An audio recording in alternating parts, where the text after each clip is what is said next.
10 ரூபா பாலாஜி, ஆத்த தாண்டினா பாலாஜி. ஏன் உங்களுக்கு தான் அதிகமா தெரியும். ஏன்னா குறுக்க காவிரி ஆறு ஒண்ணுதான் ஓடுது. இந்த காவிரி ஆறு தாண்டினா கரூர் மாவட்டம். கரூர்ல யார் இருக்கிறா? 10 ரூபா பாலாஜி இருக்காரு. அவர் இந்த 10 ரூபாய்க்கு மட்டும் இல்ல, எல்லாத்துக்குமே அவர் தான் பொறுப்பா இருக்கிறார். ஆகவே இங்கே மக்களுடைய குரல் திரு பாலாஜி அவர்களே நீங்க கேட்டுக்கொண்டிருப்பீங்க. என் மீது எகிறீங்க, தவறு. மக்கள் முடிவு பண்ணிட்டாங்க. நீங்க எப்பொழுது டாஸ்மாக் கடையில் பாட்டிலுக்கு 10 ரூபா அதிகம் வாங்குறீங்களோ அப்பவே மக்களுக்கு தெரிஞ்சுட்டது. ஒரு நாளைக்கு டாஸ்மாக் கடையில் 6000 கடை இருக்குது, 1.5 கோடி பாட்டில் விற்குது. ஒரு பாட்டிலுக்கு 10 ரூபா, ஒரு நாளைக்கு 15 கோடி இந்த டாஸ்மாக் கடையில் இருந்து மட்டும் வருமானம் வந்துகிட்டு இருந்தது.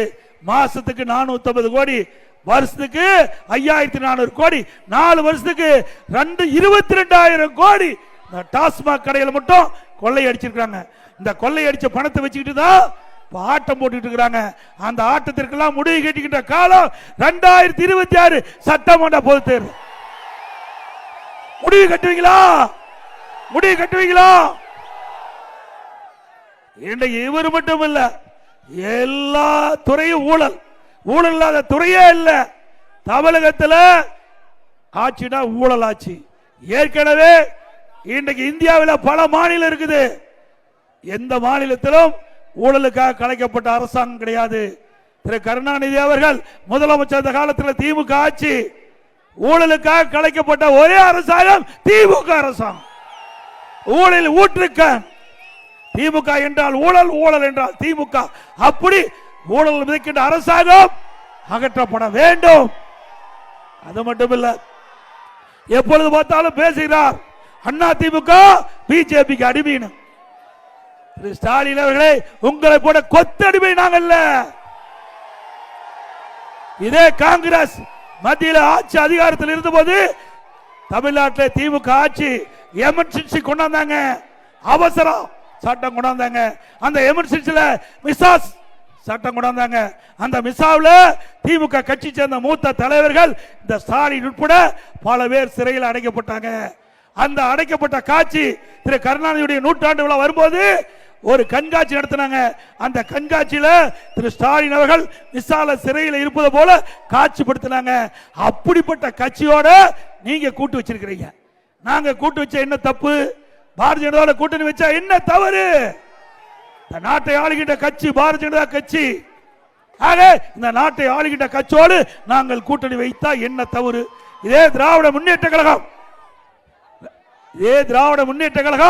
1999ஆம் ஆண்டு நாடாளுமன்ற தேர்தல், அந்த நாடாளுமன்ற தேர்தலில் திராவிட முன்னேற்ற கழகம் பாரதிய ஜனதா கூட்டணி அமைச்சு வெற்றி பெற்று மத்தியிலே மறைந்த வாஜ்பாய் அவர்கள் பிரதமராக இருந்தாங்க. அந்த மத்திய அமைச்சரவையில் திமுக கட்சி சேர்ந்த முரசொலி மாறன் அமைச்சராக இருந்தார். அப்பெல்லாம் பாரதிய ஜனதா கட்சி நல்ல கட்சி, இப்போ மதவாத கட்சி. 2001ஆம் ஆண்டு திராவிட முன்னேற்ற கழகம் திமுக திராவிட முன்னேற்ற கழகம் பாரதிய ஜனதா கூட்டணி சட்டமன்ற பொது தேர்தல் நடைபெற்றது. அதுல கூட்டணி சேர்ந்து போட்டியிட்ட கட்சி தான் திமுக கட்சி. இன்றைக்கு மக்கள் செல்வாக்கு இழந்து விட்டாங்க. திராவிட முன்னேற்ற கழகம் மக்களை பார்த்து அஞ்சுகிறது. இந்த கூட்டணி பார்த்து பயப்படுகிறார். அப்படி பயம் இல்லைன்னா இப்படிப்பட்ட வார்த்தை வராது. சட்டமன்றத்தில் திடீர்னு ஸ்டாலின் எழுந்திருத்து என்னை நோக்கி கேள்வி கேட்டார். எதிர்கட்சி தலைவர் திடீர்னு எப்படி பாரதிய ஜனதாவோட கூட்டணி வச்சீங்கன்னு எனக்கு ஒன்றும் புரியல. எதுக்கு போய் நம்ம கட்சி பத்தி இவரு பேசுறாரு? நான் உடனே எழுந்திருச்சு, திரு ஸ்டாலின் அவர்களே, இது அண்ணா திமுக, நாங்க யாரோட வேணாலும் கூட்டணி வைப்போம். நீங்க ஏங்க பதறீங்க? நீங்க ஏங்க அச்சப்படுறீங்க? உங்களுக்கு எதுக்கு பயம்? தேர்தல் ஜுரம் வந்து விட்டது, தேர்தல் பயம் வந்து விட்டது. அவர் மட்டுமல்ல, அந்த கூட்டணியிலே அங்கம் வைக்கின்ற கட்சிகள் ஜால்ரா போட அந்த கூட்டணி கட்சிகள் எல்லாம் எடப்பாடி பழனிசாமி பாரதிய ஜனதாவில் அடமானம் வச்சுட்டார். என்ன கடன் வாங்குறதுக்கு நாங்கள் நிலத்தை கொண்டு அடமானம் வைக்கிறோம். வேண்டுமென்றே திட்டமிட்டு ஒரு தவறான அவதூறான பிரச்சாரத்தை பரப்பி மக்களிடத்திலே அனுதாபம் தேர்க்க முடிக்கிறாங்க. அனைத்து இந்திய அண்ணா திராவிட முன்னேற்ற கழகத்தை பொறுத்த வரைக்கும் கொள்கை கொண்ட கட்சி. இன்றைக்கு ஒரு கட்சிக்கு நிலையானது கொள்கை. தேர்தல் வருகின்ற பொழுது அந்த தேர்தல் வெற்றி பெற வேண்டும். எல்லா கட்சியும் அப்படித்தான் நினைக்குது. அதே போல அனைத்து இந்திய அண்ணா திராவிட முன்னேற்ற கழகம் மக்கள் விரோத திமுக ஆட்சி அகற்ற வேண்டும். அதே போல பாரதிய ஜனதா கட்சி ஊழல் நிறைந்த திமுகவை அகற்ற வேண்டும். இரண்டு கட்சிகளும் ஒத்த கருத்து, திமுக ஆட்சி அகற்ற வேண்டும். அந்த அடிப்படையில் அண்ணா திமுக பாரதிய ஜனதா கூட்டணி வச்சது. டயா பூஸ்டர் சுகருடைய ரிமோட் கண்ட்ரோல் இனி உங்க கையில. அனைத்து மருந்து கடைகளிலும் கிடைக்கும். செய்திகளை உடனுக்குடன் தெரிந்து கொள்ள கீழ்கண்ட கேபிள் மற்றும் டிடிஎச் நெட்வொர்க்குகளில் எம்-நாடு செய்தி தொலைக்காட்சியை காணுங்கள். பாதகம் செய்பவரை கண்டால் நாம் பயம் கொள்ளலாகாது பாப்பா. மோதி மிதித்து விடு பாப்பா, அவர் முகத்தில் உமிழ்ந்து விடு பாப்பா.